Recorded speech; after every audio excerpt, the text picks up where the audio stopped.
Welcome to the Rewild Gear Podcast. Modern life, society, and responsibilities have domesticated us. But now it's time to rediscover your adventurous side. Whether that's camping, hiking, hunting, fishing, or just spending time in the great outdoors, this is the podcast for you. Join us as we get back to the wilderness and rewild.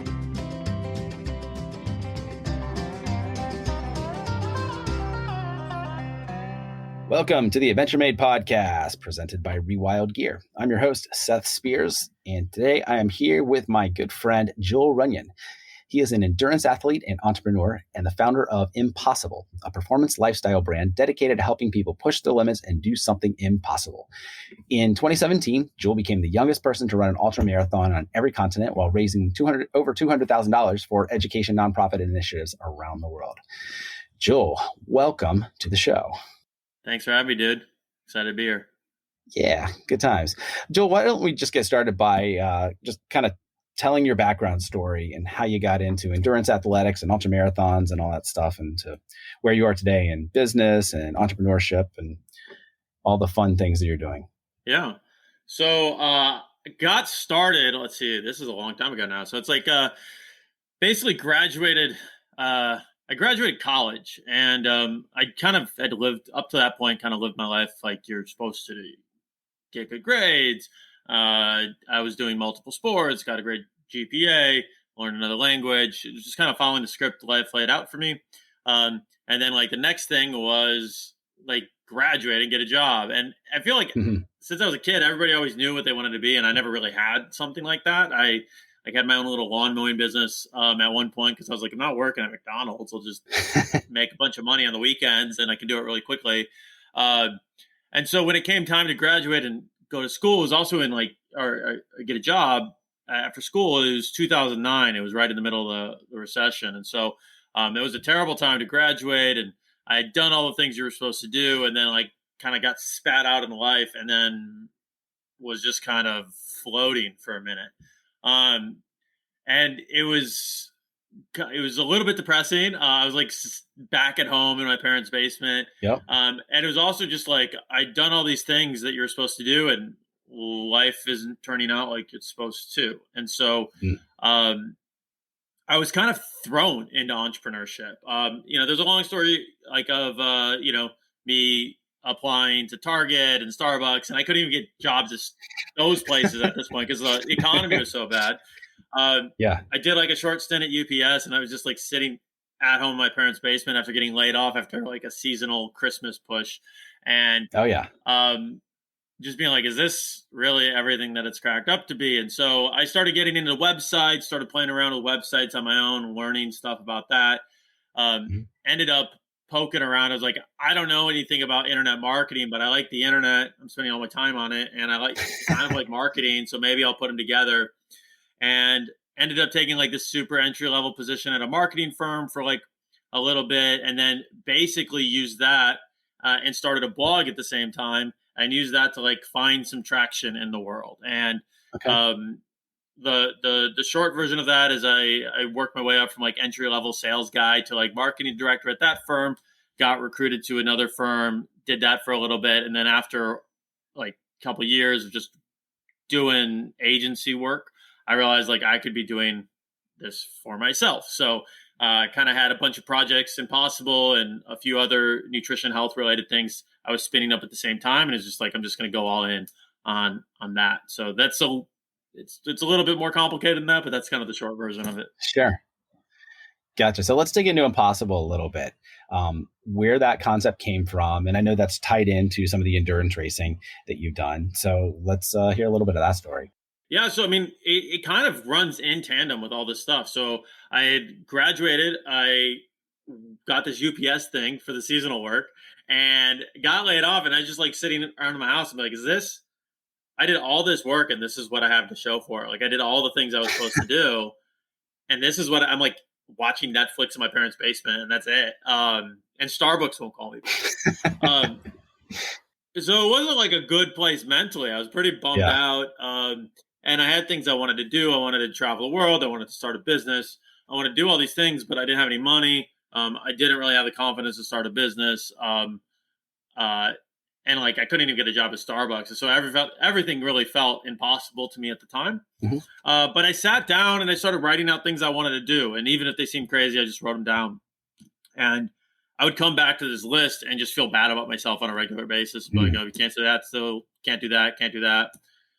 But then there was one thing on the list that I could do, or that I came to, and I didn't have a reason why I couldn't do it. And that was run a triathlon. And I'm Hmm. like, you got the time, you got the equipment, like you could run around your parents' house on your shoes and you can get your middle school bike and bust that out and like ride around the block. Like you could train for this if you want to. But I'd never done any distance stuff. I was an athlete, but I'd never done any, like I've never run more than a 5K. Yeah. And so the idea of doing that was crazy to me. And so I eventually just bit the bullet, signed up for a race, and I trained for like 6 weeks, and I went ahead and did it. Wow. It was an indoor triathlon at Lifetime Fitness, which is like the easiest level of triathlon you could ever, possibly do. But like when I finished that race, I had this moment where I was thinking to myself, it was, you spent so much time telling yourself that this was impossible and you just did it. Mhm. If that's true, what other things out there that you think are impossible could you do if you just went out and trained for it? Mhm. And so that led me down this endurance path of training for one race, then training for multiple races, training for longer races. I'd mentioned I never ran more than a 5K, but through these triathlons, it basically tricked myself into running like half marathons. And then I was like, oh, I guess I'm a runner now. And then I got into like half marathons, then started getting into the ultra marathon space. And so that's kind of how it's built up. And they're really interesting. Races specifically are really well designed to, every time you push yourself to the edge of what you think you can do, there's always another Mhm. distance. So there's another type of race, or there's, it can be farther, it can be more challenging terrain wise.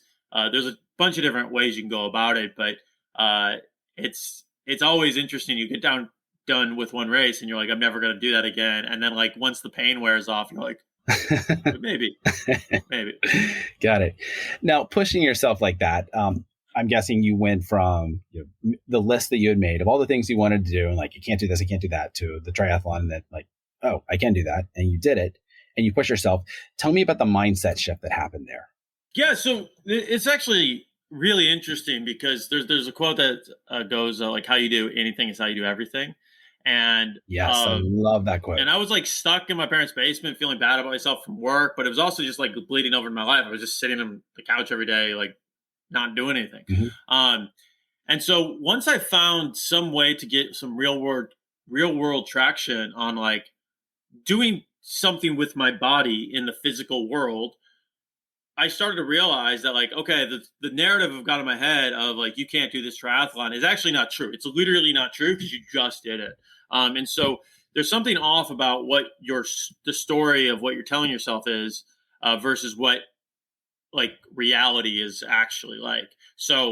Um, so then it kind of becomes like a challenge or an adventure of finding out what, you know, what reality is actually like. And if you're going to push yourself, like how far you can start pushing yourself. And so what really unlocked it for me was I call them reference points in races. There's a lot of, uh, for the first race I ever did, it was like at the finish line, I finished it. And I was like, oh, like I'm like, I still don't think about myself as a triathlete at that point, as a runner or whatever, but I just did a triathlon. So I guess I am a triathlete. Like that's like, You did it. yeah, it's factually true. So even if my brain wants to think that I'm not, it is. So you kind of update your operating system there, and then you say like, okay, given this new operating system, where do I go from here? And so one of the things that I love about physical challenges and adventures is that like it gives you unfalsifiable proof. Like if you just do like mental challenges or internet stuff, like sometimes it's easy to like trick yourself into still living in your head. But when you have to get out of your head and into your body, you start realizing of like what are real world accomplishments that like can't be denied, that are like, if you write them down, you make them part of your list and you write them up or you talk about them, Mhm. you can always point back to another situation. And you're like, if you're in the middle of a place right now where you're like, I don't know if I can keep going, I don't know if I can keep pushing, I can look back and be like, well, I thought that like mile 40 of the race in Antarctica, and I somehow finished that thing. So it's like, just because your head is telling you one story doesn't mean it's actually true. And it's really good to continually remind yourself that like you can do way more than you think you can. So Yeah. I don't know if that answered the question, but that's kind of like how physical challenges in general, they just continually update like, your worldview and like where you're at and what you're capable of, because most people Sure. don't actually physically push themselves out to the point where you have to do that manual override and just keep going. So I'm really interested in this, like the mind body connection and which tends to drive which. And so I just got back from Montana, doing a week long backpacking trip, 10,500 foot elevation, over 55 pounds on my back, for 5 days hiking 35 miles over the course of a week. And, that's very physically exhausting. It's probably one of the most physically, mentally, and emotionally exhausting things that I've ever done.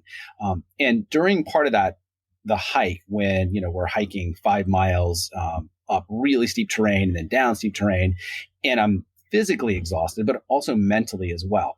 And I kept going back and forth in my own head, which is leading which? Is my brain leading my body, or is my body leading my brain? And at times it felt like it was one, then it was the other. So it was like my head was telling my body, push through, you can do it. You're strong, you can do it. And then it was like sometimes my body had to tell my brain, get out of your own head and just go and quit thinking about it and just act. So I'm curious, as far as your experience, is it mind over matter? Is it matter over mind? Which is it? Yeah, so I find there's like a default, like there's like always a background voice of like, hey, you should quit, you should give up, whatever. So it's like that's kind of like the default. And I usually call it like doing a manual override. So like you get into you're up in the mountains and you get super tired and your brain starts hurting, and there's like these ruts that it's easy for your mind or your thoughts to get into. And then like they kind of play on each other, like you said. It's like, oh, I'm hurting, so now I'm tired, and my legs hurt, so maybe I should slow down. And then like it's easy to let yourself kind of spiral downwards like that. Mhm. What I always find is just like there's a piece at the beginning of the races that nobody ever talks about, and people always want to know like, how do you keep going when it goes hard? And usually the answer that I give people is like, it's not an option to quit. Like quitting isn't an option. When I've done all of my races, it's usually like if I show up to the starting line, I'm finishing it. It's like unless I break a leg or like I'm like actually really hurt, like I'm not giving myself the chance to back out. And I think a lot of people don't do that. And so when they find themselves in the middle of a hard situation, they're looking for the exit points. And in their mind, they've like preset, like if it gets too tough, then like maybe I'll leave, or maybe like they haven't actually committed to the end goal. Mm. And so when they're, those ruts start coming, they're like, oh, I am tired, I am worn out, I am exhausted. They start like looking for the exit ramps. And so what I find is like that those are going to happen either way. Like Sure. you're going to be looking for those exit ramps at some point if you're doing anything sufficiently hard. The two things that I do to combat that is one, commitment up front to be like, it's not an option. And when that comes up, you're going to expect that. But then when it does, you do a manual override. It doesn't matter. It doesn't matter. And there's ways people do that. A lot of times I just, I just grumble and I mutter to myself. Some people like have specific affirmations or cadences that they go through. Mm-hmm. One thing that I started doing for some workouts was like, it was just like just being like overly positive to the point where it's like, you're like, I'm lying to myself, but in the process of lying to myself, I'm actually making myself in a better mood. Yeah. Or I'm like, oh, this is super easy, or this feels great, or like, great day to be out here. I'm lying to myself, but like I'm basically faking myself into like, yeah, like, okay, it is. Yeah, doing the reverse of, instead of being like, oh, this is so hard, Yeah. and then your body starts to feel it more, you do the reverse. You're like, oh, this is easy, and you're like, is it? Maybe Maybe it and then you is. start feeling better. So I find there's always like these background processes, and then it's just up to you to mentally override those, Mm-hmm. because they're going to pop up no matter who you are, because it's not fun to be uncomfortable. Like Yeah. if it was, like it wouldn't be called uncomfortable. Like, Sure. Yeah. And I think what you're talking about as well, as far as being that dedicated and not giving yourself an out and just saying, I'm doing this, I'm completing it. That's great advice, no matter what, whether that's a sport, whether that's a relationship, whether that's a business, in so many areas of life, where you're just saying, I'm doing it, that's it, period. And just being dedicated and following it through to the end. And I think as a society, we've gotten really soft and we don't look at it that way anymore. It's like, oh, I'm going to dabble in this, or I'm going to stick my toes in and see how it goes. But there's not really any dedication or pushing through, because it's only when you push through those things that are super hard that you find out what you're made of, what you're worth, and that you can do a lot more than you thought you could. and there's the real aspect of a lot of people try to couch things, and we like to do spectrums these days. Like, that's really popular. A lot of it's like, it's people are trying to soften failure, right? Like, they're basically, they're worried they're going to fail, and so they don't want to have the failure. So they're going to be like, okay, there's a wide range of successful outcomes here. And maybe that's true. Like, you could win a race or you could finish a race. It depends on what your goal is. Mm-hmm. But like, whatever the goal is, like, stick to the goal. And if you fail, sometimes the best things you can do are failing, because you had a specific goal and you didn't get to it. And now you have to self-reflect on like what you need to do better next time. But when people pull that, it's under the guise of like, being more helpful to everybody, and like, you don't want anybody to feel bad. But like, to me, these aren't like other people making me feel bad. This is like a commitment I made to myself. Yeah. And so one of the things that I find is really underrated is making promises to yourself and then keeping them, and then building trust with yourself on a regular basis. Because if you go out and you do one thing hard, this is like knowing where your limits are and what's reasonable to push. But like, if you go out and you're going to do something hard, but you like trust yourself to get through it, even if you're not quite sure how, and you figure it out and you get through it, even though it was really freaking hard, the next time you have something very difficult to go do and you're still not sure you can do it, you're like, hey, I don't know how I'm going to get this done. Mm-hmm.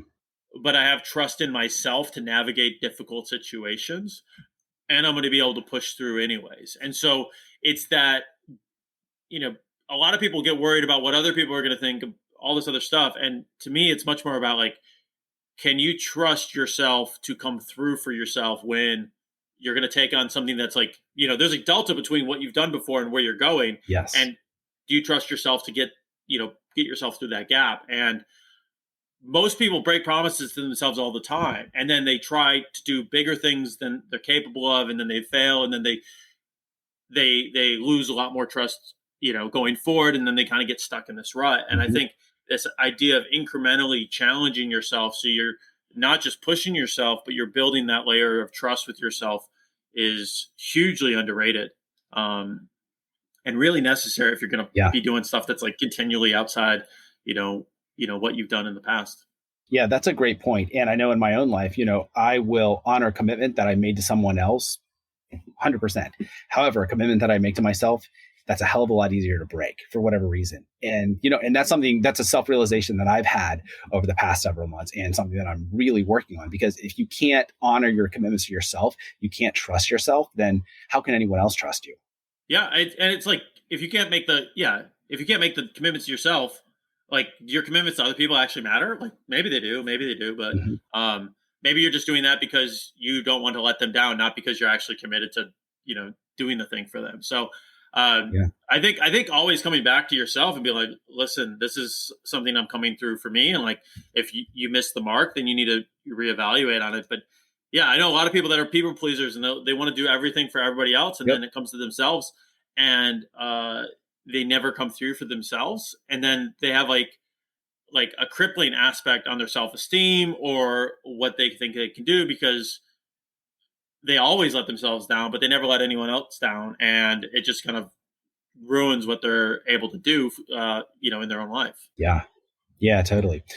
Mentally, have you always had this kind of outlook on it? Or is this something that you've learned as you've done the endurance racing and just pushed yourself and, built up as part of your own brand?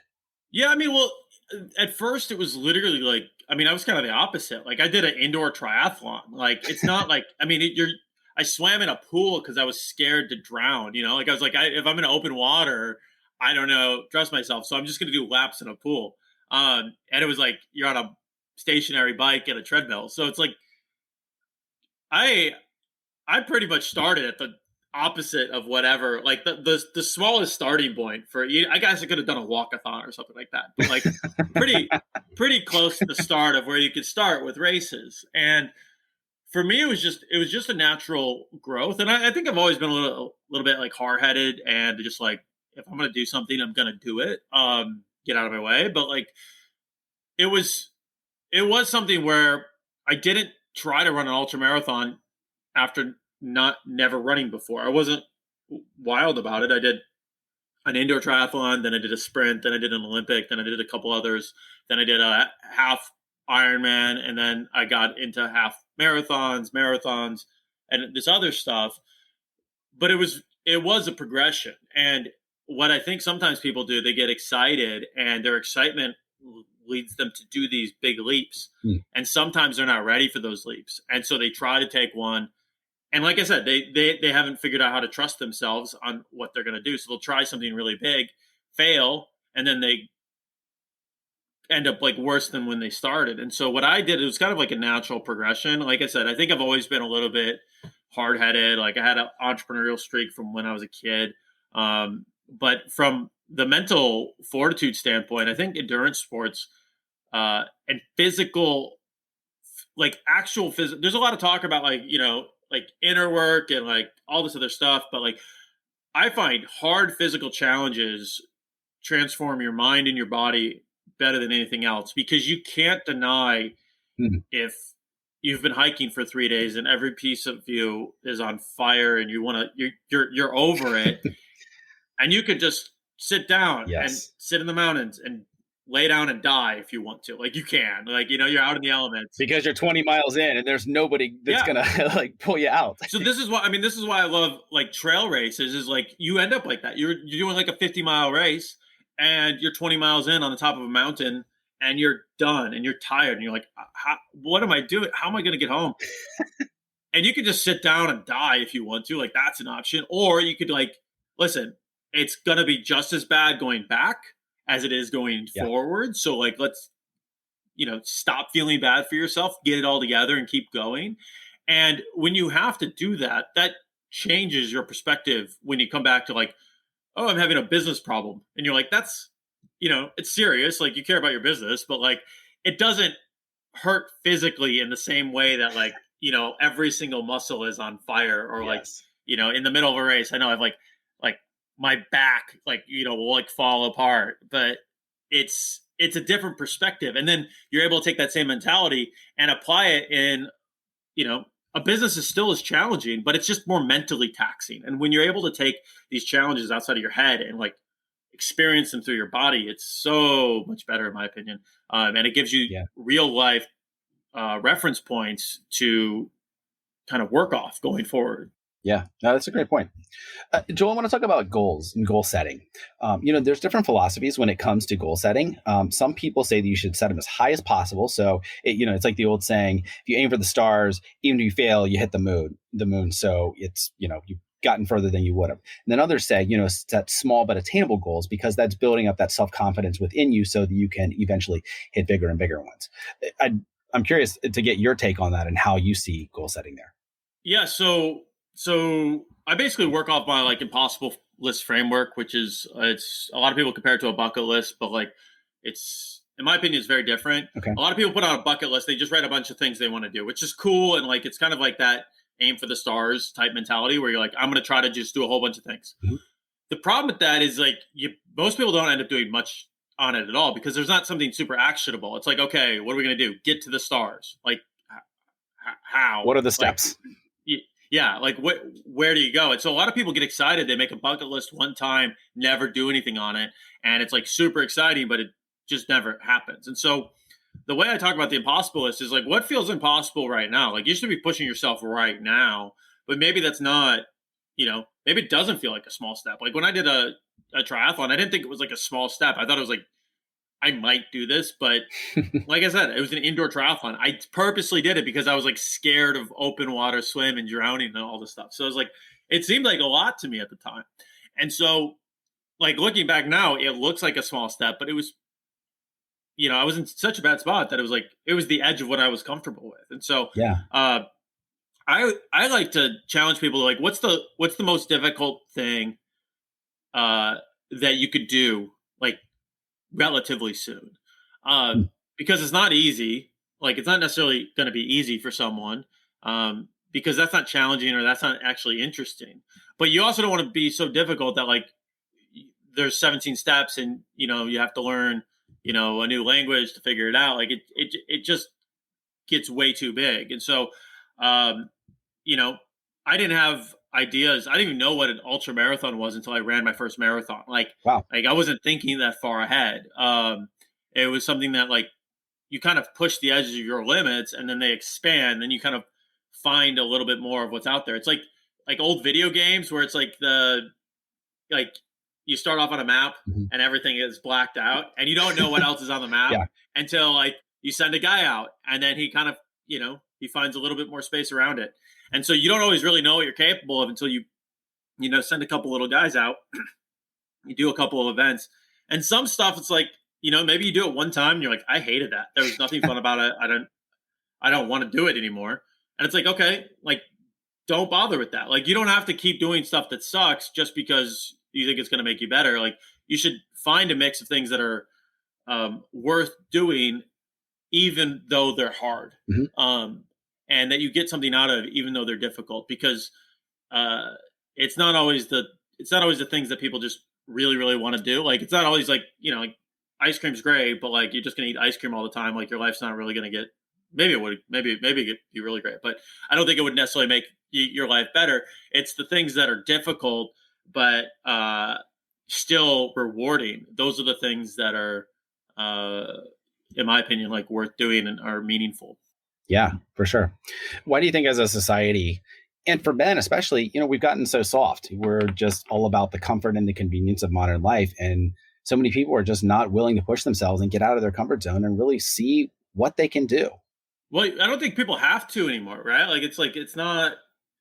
It's not a daily requirement of life. Like, it's not like you have to, like, get up every day and be like, am I going to eat today? Am I going to find, like, am I going to have some, like, warring tribe come in and, like, try to kill me and all my family? Like, Sure. we don't have to deal with that. And so, it's like anything. If you practice it a bunch, it's, you get better at it. And, I think I don't necessarily think it's a good thing. I think a lot of people, like, we have, like, arguably the best time in history to be alive. Like, you go back 100 years and, like, the richest person in the world didn't have AC. So you're like, okay, even if you're doing really bad, like, Yeah. you got stuff that, like, other people never had. But, like, we have huge numbers of, like, from obesity, from like, over, like, just overall health issues, like mental illness, like, all these things that are popping up that says, like, okay, we have a lot of conveniences, but maybe, like, I find I do really well when I have something to struggle against. Like, having some sort of ongoing challenge not only literally makes you stronger, but, like, feels good. Effort feels good. And so when you don't have anything worthwhile that you're going after, you don't have anything meaningful that you're struggling for,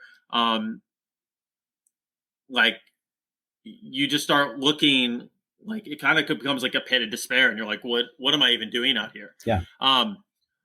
One of the things that was really impactful for me was a book called A Million Miles in 1,000 Years by Donald Miller. Mm. And basically he had a memoir, and he was in the process of turning his memoir into this best-selling book into a movie. And in it, he basically had to go through and edit the book to make it more of a movie, so it could be a better story, and a narrative story. Sure. And in the process, he basically talks about, like, he started to realize that, like, all the things that make, like, a good story are also the things that make a good life. And Ah. the point of writing a good story, like, a story is a character who wants something and is willing to overcome an obstacle for it. So following like the And hero's journey arc. yeah. And for me, when I was sitting in my parents' basement, like I didn't really have anything I wanted. And if I did, I wasn't really willing to overcome anything for it. I was just like, I just want it. But when I started looking at my life like a story and be like, is this an interesting story? Would you want to, be a part of this? I was just kind of like, no, I wouldn't. And so then I started picking out things that would be maybe uh, they're kind of like starting points for what would make my life a good story. And that's kind of how I kicked things off. And then I kind of, started just picking out races and different challenges that I wanted to do. But it all came back to, um, are you living a good story? Is there anything about this that like, if somebody was watching your story, your life story, is it, would they walk out in the middle of the movie? Like, and for me, like that's kind of where I was. That's a great analogy. I love the quote from Aristotle.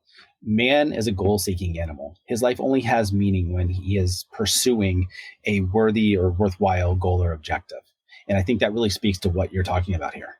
Yeah, I mean, I find, I find if I'm bored, it's usually my fault. It's usually like I don't have anything specific that I'm building towards or I'm going after. And having those things is what, it's not the only thing, but like I think my life is better when I'm pushing forward and I'm like making sacrifices for things that are at least I think are going to be worthwhile. Sure. Joel, what's the biggest life lesson that you've learned over the years by really pushing yourself to these limits or beyond the limits, really? Yeah, like I don't think most people know what they're physically capable of. Like, I mean, you could take that to like life, but I think starting with physicality is huge because again, if you can overcome something like physical discomfort, it's a lot easier. You're basically practicing to do all the like getting through mental discomfort, like all the things that like plague like modern society on a regular basis. Like I think that one of the reasons people run into so many issues because we're on our computer, we're on our headphones, and we're just like locked in and we're trying to maintain it all right here in our head. And when you can experience that in your body, it makes like everything easier. And so for me, it's just like, I never even thought like, I grew up playing sports, but I wasn't like the craziest athlete or anything like that. I did track and field in college and I threw javelin because I didn't want to run. Like I was like, I don't want to run at all. So the irony here is amazing.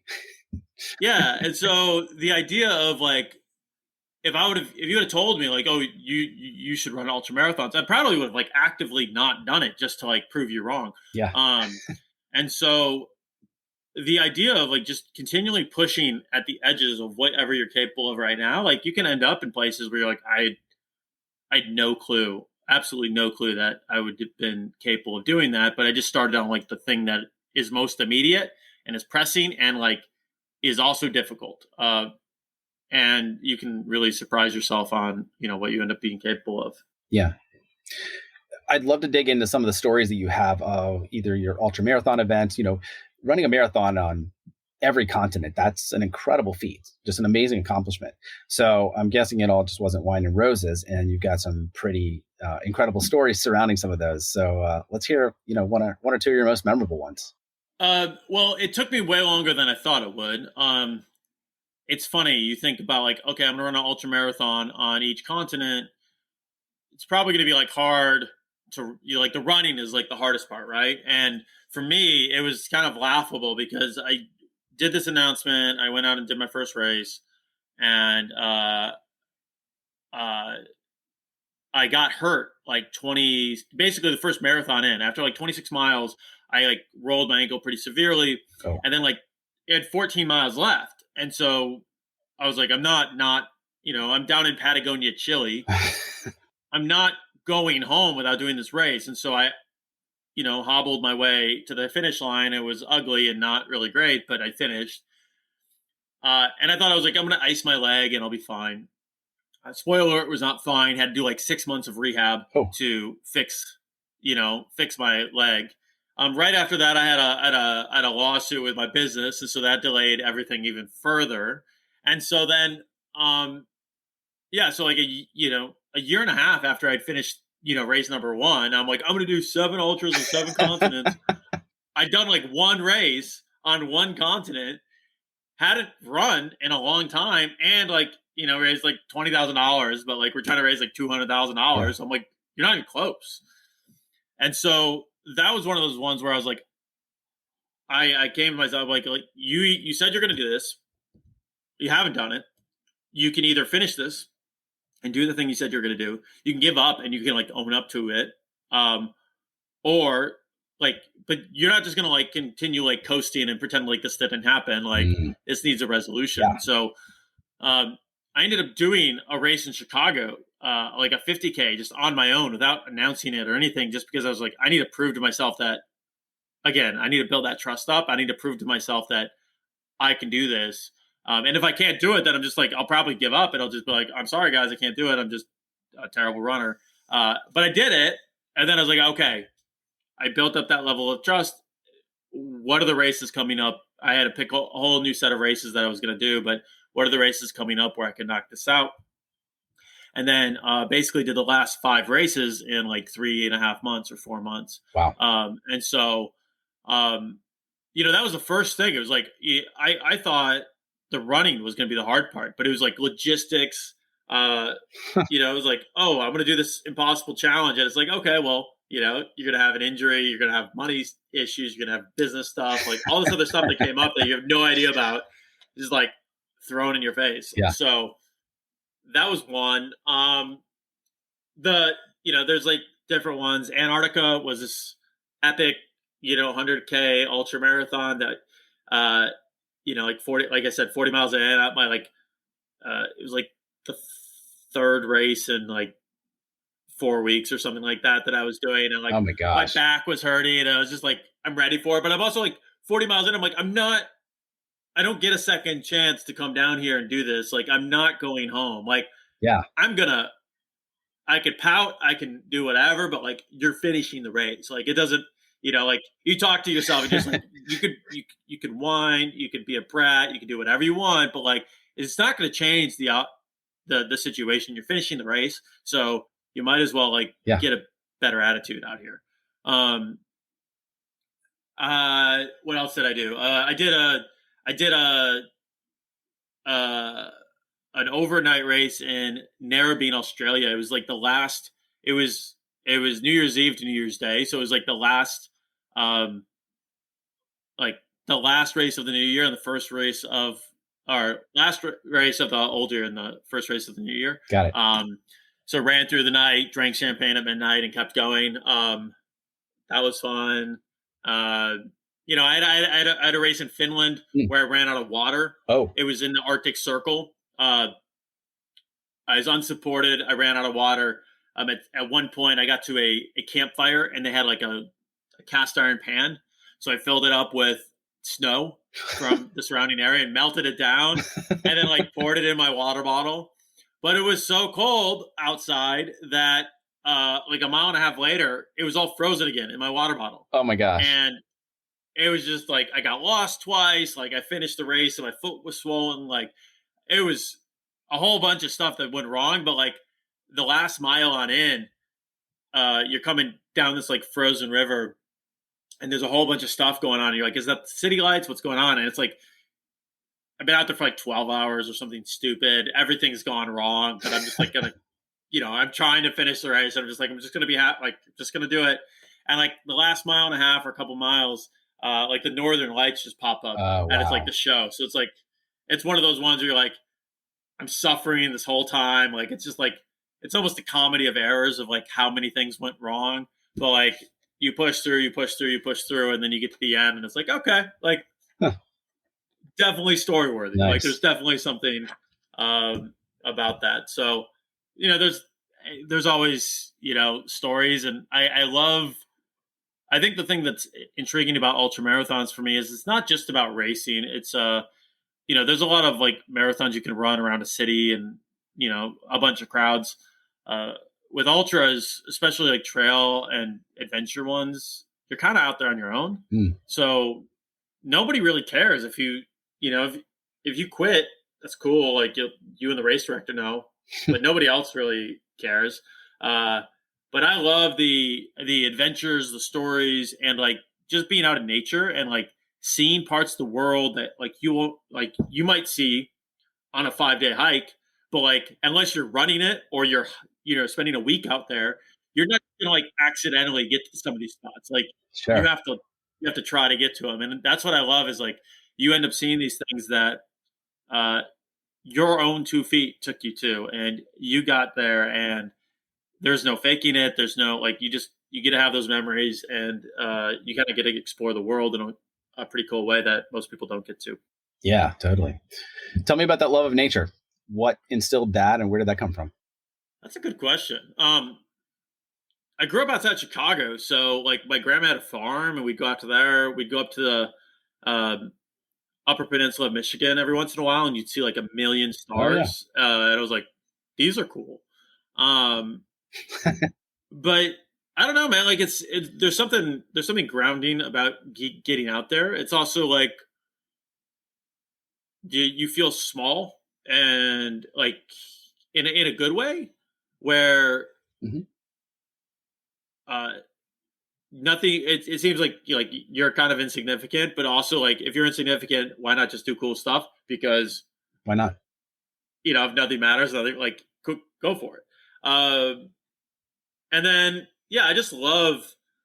I don't know, like you talked about being the world being soft, and like okay, yeah, in my air conditioned apartment, like things seem really nice, but it's something different when climbing a mountain is so strange. You just like, hey, there's that tall thing. I'm gonna go up to the top, and then I'm coming back down.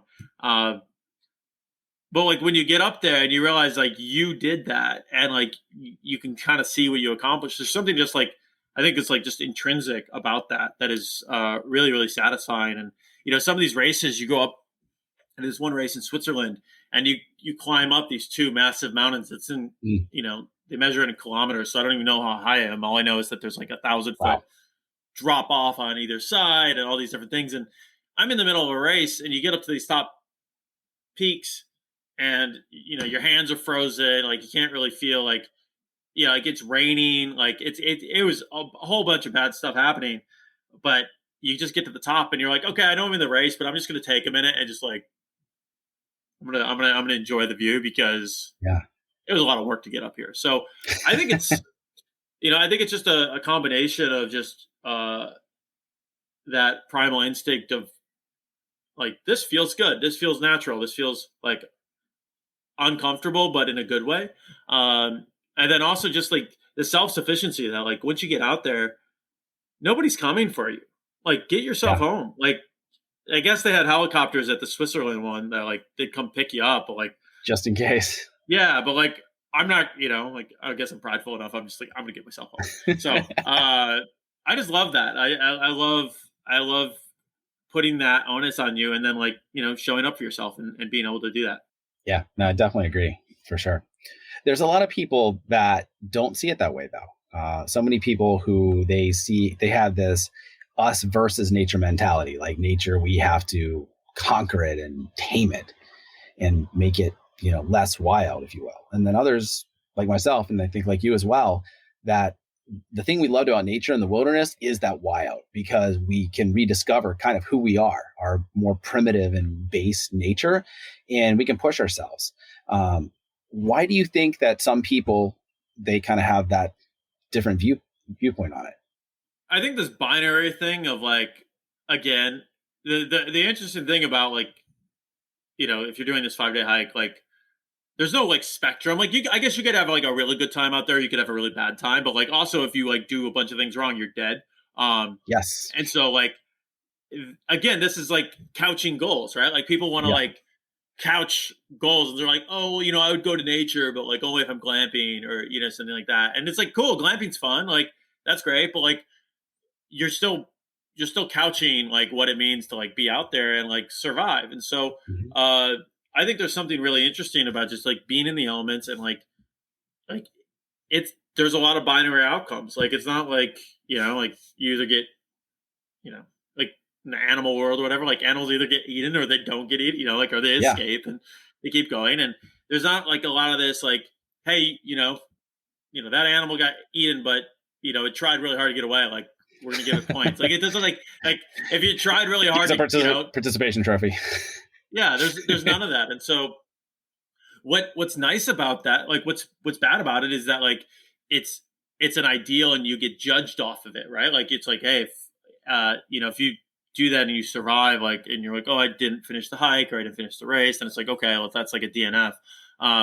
But what's good about that is that like it actually helps calibrate you to do better things. And so I'm a person, I really like feedback, even if it's critical. Like I will ask people for like like, you're not gonna hurt my feelings. Be super critical. Let me know what to fix, and I'll fix it. I think when people are not as you like, if people take that more personally than they do, when people take it more personally, that makes things harder for them, because then they're like, that's reflective on me as a person. And for me, it's much more like, no, I shouldn't have done that. I shouldn't have done that. Let me fix this. It's like a way I behave, not who I am. Yeah. And so I think with, maybe this is getting too philosophical, but like when it comes to nature, people don't like the idea of having like this like binary outcome, because it seems super harsh, or it seems super like maybe offensive to their person. And it's really just like, well, maybe you just need to learn some survival skills. Maybe you need to learn, what to do out there next time. Maybe you need to learn to bring more water. And instead of using it as a learning opportunity, they feel judged a lot. So Yeah. I think maybe that's it. But, I think also like people just don't know sometimes. Sometimes they need introductory baby experiences that seem really challenging for them to find out. And they find out that's something they really like. Sure. And so there's just not a lot of exposure, especially if you're from like someplace like the Midwest. You just grew around up in the suburbs and around buildings all the time. Like you don't get a chance to see, what's out there. Yeah, that's a great point. And we've all got to start somewhere, because everyone is starting in a different place based on how they were raised or where they grew up from. One of the things that you touched on there, as far as feedback and how people react to that. There's a book called Mindset, and it's about the difference between a fixed versus a growth mindset. Really good book. And there's so many people, and I've been going through this myself, as far as just being stuck in this fixed mindset of this is how everything is. It's black and white. And, I can't change or take feedback, because if I'm getting feedback on something and it's critical or negative, then that's a reflection of me, as opposed to, like you were mentioning, using that as constructive criticism to learn and grow and improve. And that's not who I am. It's just an element of something that I'm doing or whatever, and trying to take that and improving on it, which would be a more growth mindset that can help for lifelong growth and improvement. Yeah, I think it's, phrasing it like that. It's like, it's not anything about who you are. It's just like you did one thing and maybe that's not the correct thing. So like, if you're like, out in the wilderness and you drank from the wrong water source, like you're going to get sick and you're going to learn not to do that again. Yeah. Boil your water, like you're going to, there, sometimes there's correct things to do and there's incorrect things to do. And so, I find that's super helpful. Just removing the things that you did from like your identity. It's like a separate issue. And when you can do that, you can actually take lessons and learn them, versus like, oh my gosh, is the attack on who I am and everything that I stand for as a human being on this earth. Like that's that. I think I would have a hard time if I thought criticism meant that too. So, Sure. I think that may be harder for us as men as well at times, just because we get so tied up into our accomplishments and things that we do, and it kind of defines us to an extent, or we let it define us. Yeah, I mean, it can. It depends on what the goal is. Like, it's like, do you want to look really good, or do you want to, like, if we're caught up in like, making sure that we look in a certain way, or versus like acting the best way possible, or like be the most helpful, or whatever the goal is. Like, if you define the goal as like looking really cool, like, and you do something that makes you look stupid, yeah, like then it is gonna like affect your your outlook. But if you're like, hey, this is Yep. I do this with lifting a lot of times. Like, I'm an athlete. I've worked out a bunch, but like when it comes to like Olympic lifts, like I'm not the best Olympic lifter at all. And so like I'll always have like coaches come around and they'll like tweak me or tell me what to do. And I'm like, listen, I have some internet fitness businesses and I do all this other stuff. Like I should know these things, but it's just like, like you can't be good at everything. Like you can't be the best guy at Sure. all the things. So when it comes down to that stuff, I'm just like, you know what? I'm okay not being like the greatest Olympic lifter in the world. Like when I do it, I'm doing it more for form and, function, but like I'm probably gonna look dumb, and I'm okay looking dumb because That's like okay. I'm gonna get less dumb and I'm gonna get stronger over it, and that's the preferred outcome. I'd rather get stronger than look cool all the time. Yeah. That definitely takes a little bit of letting go of the ego. Uh, but I think that's really the only time we learn is when we do, Yeah, yeah. which kind of sucks at times. Well, it's been fun because another example. So I learned maybe a little less extreme. I learned to wake surf this summer. Yeah. Never done any board sports or water sports, and so I'm just getting I'm just wake surfing and wakeboarding. And so I just was biting it over and over and over this summer. And I'm like 30. I'm at my 30s, and so I'm like, okay, I'm supposed to know these things, or I'm supposed to I think of myself as an athlete, and I'm supposed to have these things figured out. And I'm just behind the boat, just crashing over and over and over again. But I'm like, you sit down, and if I get super defensive, and I'm like, no, I got this. Like, it doesn't help me get any better. But they would come back and they'd be like, well, it looks like you're too far forward on the board. That's why you flipped over, or you're not balancing in the correct way. And I was like, oh, okay. And it's so much more helpful just to instead of fighting it, to just okay, receive the feedback. Nobody's, if they were jerks, I'd probably not be, a big fan of it, but they're all trying to help me get better. So, Yeah. I think understanding the intent of the criticism as well is really, really helpful. Yeah, that's a great point. Jewel, what's an adventurous experience that you never want to repeat? Like outdoors, or can it be anything? Yeah, either one. Just one that you've gone through, and maybe that was one of your impossible challenges, or one of the ultra marathons, or anything there. I got stuck in Doha, Qatar, for 48 hours without a passport. Oh, and yeah. Let's hear this story. Would not recommend. No, it's just I was in the middle of the races, and I was flying from Hong Kong to South Africa, and it was a layover in Doha. And I got on my flight to go to South Africa. I'd been there before, and one of South Africa's rules is you have to have 2 back-to-back pages on your passport, so they could do big visas. If you're from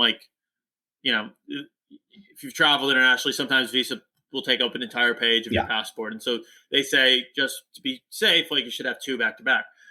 I've been to South Africa. They've got these little stamps, and they don't need 2 full pages. And in the past, they've never done that. But the airline is responsible for taking you back to your host country if you get kicked out of the original country. And so the airline was like, you don't have 2 pages back-to-back. I'm like, I've got a bunch of empty pages. I just don't have anything back-to-back. And they're like, no. And so they basically, if you know anything about Doha, all their flights go out between 10 p.m. and 6 a.m., all the connecting things. And so my flight was at 1 a.m. in the morning. They wouldn't let me on. They made me wait in the airport until 8 a.m. until I could call the U.S. consulate and be or the embassy, and say hey, can I come in and get my passport? And it just ended up being this sleepless 48-hour thing of me running around Doha getting a new temporary, it looks like a fake passport. It's 3 pages long. But I had to find a printer, get new photos taken, all this different stuff. And you're just I never want to come back here again. I'm good. So that's, I never want to do that again. I did a ultra marathon in Thailand 2 weeks after I did this Antarctica race, and it was half the distance. And so in my mind, I'm I'm going to kill this thing. I just did 100K. This is a 50K. This is easy. This is going to be one of the shorter races. And it was not. It was jungle. So it was just hot and humid and sweating. And it was all up downs and out and backs. And so oh wow, it was just the most demoralizing course, because you're not really going anywhere. You're just you're it's a pedal shape. So you're going out and back and then out and back. and you're just like seeing the same people over and over. You're going up and down. You're not like making progress through anything. And I was just like, that it was not the farthest race, but I've never wanted to quit anything more than I wanted to quit that race. And again, it was just like, you're in Thailand. You're not going home until you finish this thing. So deal with it. At least there was some good food afterwards, I'm sure. Yeah. It was good. There's that. Nice. Joel, so we're really big on conservation and improving our environment and soil and water and all of that stuff, as I know you are as well. Where do you see the biggest need is today when it comes to those things? On conservation? Yeah, conservation and just all around like natural health when it comes to our natural environment. Yeah, so I don't know if I'm the best person about this. Like, I'm not super involved in conservation, other than like I love like national parks and spending time out in nature. But I think the biggest thing is just like getting people exposure, like finding small or big ways to like introduce them into nature and figuring out like what's out there. I remember the first time I did a road trip out west, and getting to drive through like Yellowstone and Glacier National and like all this other stuff. Like once you see that stuff, you're like, yeah, it's not just like, oh, we're taking down rainforest, like stuff like that. It's much more visceral. You're like, oh my God, like don't mess with the glacier. It's amazing. Like it's awesome. Yeah. And so I think exposure to this stuff is just super important. And then also doing it in ways that people have good experiences. Talked about this with the limits of like, creating challenging experiences for people that are memorable. You don't want them to be super easy, but like also safe for them. So like they're not like, backcountry, hiking, the first time after, never being in it. So sure. I find, in some ways trail races are really good. It's a lot of times they're crude. You get to see, different parts of, a forest or, some sort of nature feature that you've never been to. Mm-hmm. But there's people around. There's like bailout points if things get too tough. But you get to experience that on a regular basis. I think those are really useful. And then there's also, with trail racing, cleanup and like preservation of the trails is a big thing. And so I think anytime someone has a chance to go do something in nature and share about it, I think is huge. I think getting people out into nature is massive, and just like it feels good to be surrounded by trees or to be at top of a mountain lake or something like that. You're like, yeah. I get to do this. This is free. Like just out here waiting for us. That's cool. And so, it's the best marketing is a good product, and I think nature is a pretty good product. So, just get more people's eyes on it. That's a great point. Well, and that leads me into my next question as far as like marketing and products. What gear or products or equipment do you take with you when you are doing an adventure race or any of these other excursions that you have been a part of? Yeah, so a lot of it's climate dependent on like where I'm at. So like what I wore in Antarctica is very different than what I wore in Thailand. But it was funny because for Antarctica, I just went to like a gear shop and I was like, listen, I'm going to Antarctica. Don't want to die. And we just did like this whole thing where they're like bringing a bunch of stuff out. So, I have like actual kits for cold weather racing. The one thing that really screwed me up, I had a Camelback. So two other things. So there's two types of races. Usually there's a loop race and there's end to end. So end to end, you're carrying everything with you, just like you would on a hike. Loop races, you can do stash bags or, you can do other things. And so, for Antarctica, the nice part was it was like a 10K loop 10 times. So I could bring stuff, but I didn't have to carry so much gear with me. With some of the other end-to-end races, the Finland one, for example, like I had a backpack. I had like a mini,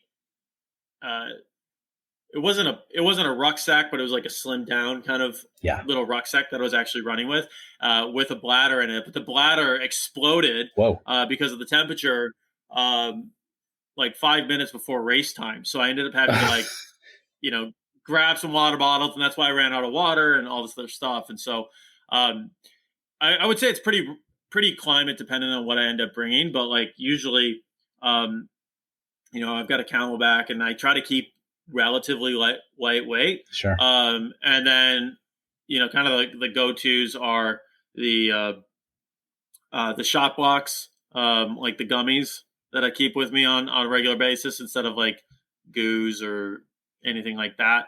And then typically, as much water as I can carry, that's reasonable. And then, electrolytes and a few other things. Got it. Yeah. What brands do you just love that you feel like just are doing an amazing job with the equipment and clothing and gear and, whether that's supplements or any of that? Yeah. So I have a lot of Patagonia and I have a lot of, especially like my cold weather gear is like a lot of Patagonia. I have running shoes, typically On Clouds. Okay. If you're familiar with that, Not familiar with this. running Swiss company. They're starting to get pretty big. I bumped into them the first time I did a race in Switzerland, actually, and then I was like, okay, Switzerland company doing footwear. But now they're becoming very popular. I